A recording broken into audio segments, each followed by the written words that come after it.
ఇక బీసీ రిజర్వేషన్లపై ఇక సర్కారు ఒక న్యాయ పోరాటం చేస్తుందట.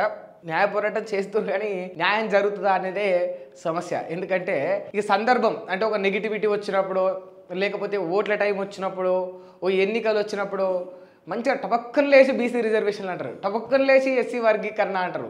ఇది ఒక ఫ్యాషన్ అయిపోయింది వీళ్ళందరికీ కూడా.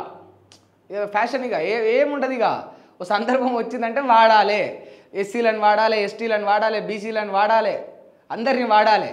చూద్దాం. ఎందుకంటే న్యాయం జరిగినప్పుడు, నిజంగా ఆ రిజర్వేషన్ కల్పించినప్పుడు అప్పుడు జనాలకు ఒక హోపు, ఒక నమ్మకం అనేది వస్తుంది కదా.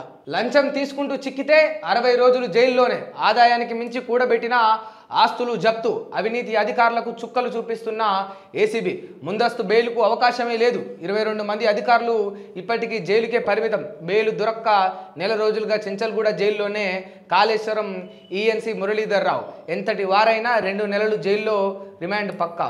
ఎందుకు 2 నెలలు ఎందుకు ఉండాలి? అంతకంటే ఎక్కువ కూడా ఉండొచ్చు కదా. 2 నెలలు ఎందుకు ఉండాలి?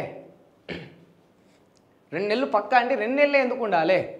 జనాల సొమ్ము కూడగట్టుకొని తీసుకున్నోడికి వెంటనే శిక్షలు వేయండి, అంతే కదా. అంతకంటే బిగ్గెస్ట్ క్రైమ్ ఏముంది చెప్పుండ్రి. అంటే ప్రజాస్వామ్యంలో రాజకీయబద్ధంగా మీరు ఎట్లయితే ఉన్నారో, ప్రజలకు మంచి చేస్తామని వచ్చి అంతకంటే ఎక్కువ అయిండ్రి. అంటే 2 నెలల పక్కా అంటే ఇక 2 నెలల తర్వాత చెప్పలేం పక్కా అని వీళ్ళు చెప్తా ఉన్నారనమాట.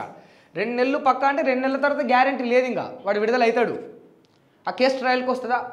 సరే వస్తుంది. 5 ఏళ్ళకో 6 ఏళ్ళకో 7 ఏళ్ళకో 9 ఏళ్ళకో వస్తుంది. వచ్చిన తర్వాత శిక్ష పడుతుందా? ఏముండదు. 100 కోట్లు తిన్నోళ్ళ 1 కోటి రూపాయలు ఇస్తే కథం, అంత సెటిల్మెంట్. 1% కదా, 100 కోట్లలో 1 కోటి 1%. అటువంటి సిస్టమ్ మారాలి.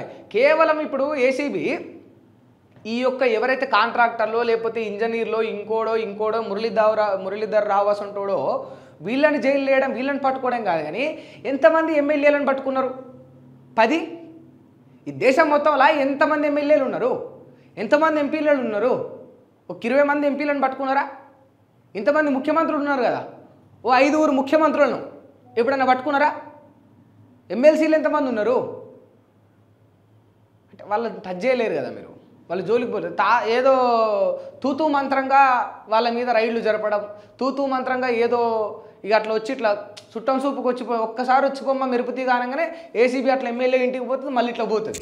ఒక్కసారి వచ్చిపోమ్మ మెరుపుతీ కానగానే ఏసీబీ అట్లా ఎంపీలు ఇంటికి పోతుంది, మళ్ళీ ఇట్లా పోతుంది. వాళ్ళని పట్టుకోరు, వాళ్ళకి శిక్షలు వేరు. ఆక్స్ఫర్డ్ స్టాన్ఫర్డ్లా ఉస్మానియా, ఇక ఆక్స్ఫర్డ్ స్టాన్ఫర్డ్లా ఉస్మానియా అని చేస్తారట. ప్రపంచంతో పోటీ పడేలా వర్సిటీ అభివృద్ధి చేస్తాం అని సీఎం రేవంత్ రెడ్డి. ఓయూకు ఏమిచ్చినా ఎంత ఇచ్చినా తక్కువే, డిసెంబర్లో మళ్ళీ వస్తా, ఆర్ట్స్ కాలేజీ ముందు మీటింగ్ పెడదాం, అప్పుడు క్యాంపస్లో ఒక్క పోలీసును పెట్టొద్దు అట. అంటే ఇప్పుడు ఎందుకు పెట్టిరు మరి? సరే అది పక్కన పెడితే, ఇప్పుడు ప్రపంచంతో పోటీ పడేలా వర్సిటీ అభివృద్ధిని చేస్తాం అని రేవంత్ రెడ్డి గారు చెప్తా ఉన్నారు. ఓయూకు ఏమిచ్చినా ఎంత ఇచ్చినా తక్కువేనట. ఇదే ఓయూకు ఏమిచ్చినా ఎంత ఇచ్చినా తక్కువే అంటా ఉన్నాడు.